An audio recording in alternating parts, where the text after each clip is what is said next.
gather information about animal life and help Charles Darwin in writing on the origin of species in the Footsteps of Darwin.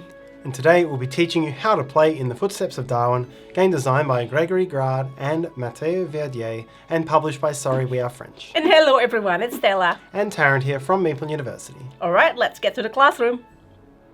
In the Footsteps of Darwin, players are naturalists, working on Charles Darwin's beagle and trying to study animals to learn more on the origin of species. Players will collect animal and character tokens, adding them to their own notebooks to try to score as many points as they can. After 12 rounds are complete, whoever has amassed the most points will be the winner.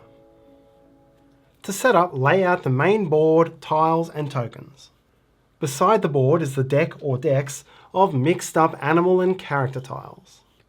In the deck to the side, you'll have a total of 12 tiles per player, and you'll have 9 tiles in this grid on the main board.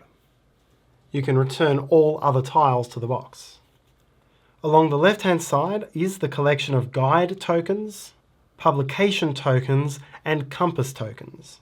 Although there are many different images on the guides and on the publications, all tiles within each of these stacks are considered identical. Along the right-hand side, shuffle up the theory tiles and then from the draw decks, deal 3 face up. Place the beagle token on this space showing the beagle. Now each player takes a notebook. From the main board, each player takes a guide and a random face-down theory and places them both face up in the notebook. Choose a first player who takes the Darwin token and you're now ready to play. In the Footsteps of Darwin is played in turns, starting from the first player and going clockwise around the table. Your turn is resolved in 2 steps. First, take a tile, and second, move the beagle. First is take a tile. Choose any one of the 3 tiles in the current column or row where the beagle is located. Remove it from the board to be placed into your notebook. I'll explain how to do that in the next section. If you don't like the options available to you, then once per turn you can spend a guide, returning it to the main board, to take one of these 2 effects. Either moving the beagle 1 step forwards or backwards and then choosing from your new row or column, or discarding all 3 tiles from your current row or column, placing them on the bottom of the draw decks, then refilling and choosing from your 3 new options. You may use only a single guide per turn. After choosing, your next step is to move the beagle. Determine whether you took the first, second or third tile away from the beagle. Then move that many steps clockwise. So here it was the second tile, I would move 2 steps.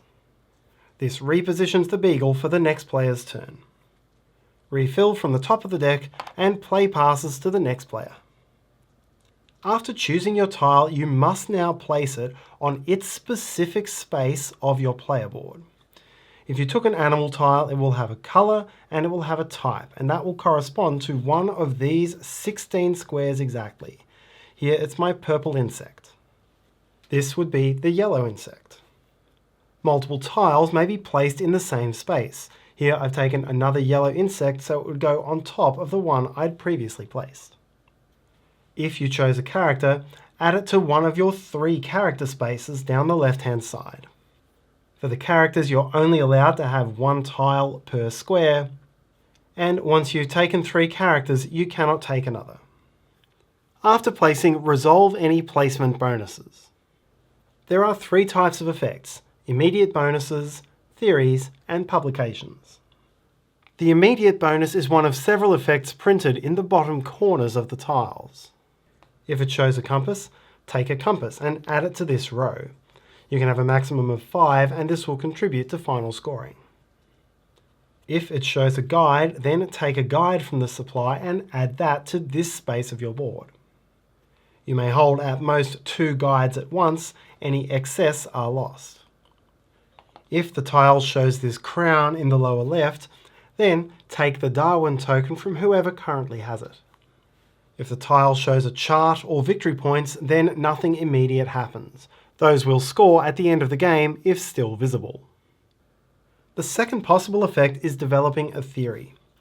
If you place an animal tile on top of another animal tile, in addition to its immediate bonus, you now know enough about that type of creature to publish a theory. Choose any one of the 3 face-up theories, or draw blind off the top of a deck if you wish, replenish the empty slot, and add your theory face-up to your notebook. You can keep stacking tiles beyond a height of 2 and you'll still get a new theory each time.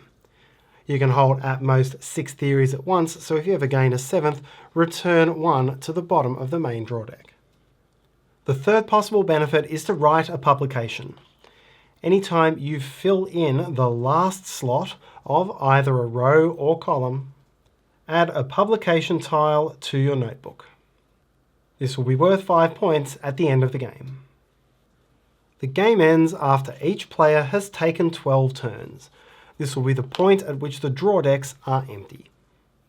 Now count up your final scores. For any victory points visible on tiles at the tops of stacks, score those points. Any victory points that you've covered up do not score.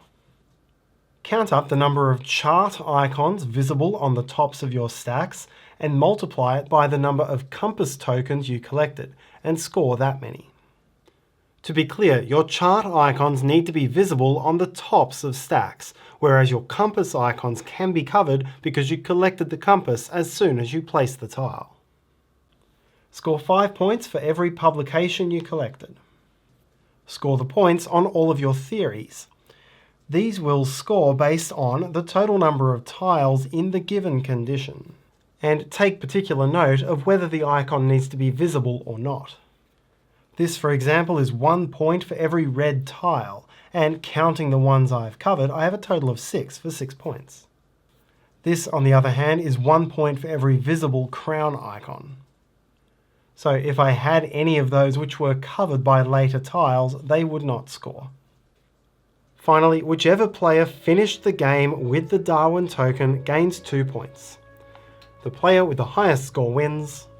If tied, whoever scored the most total points from theories breaks the tie, and if still tied, victory is shared.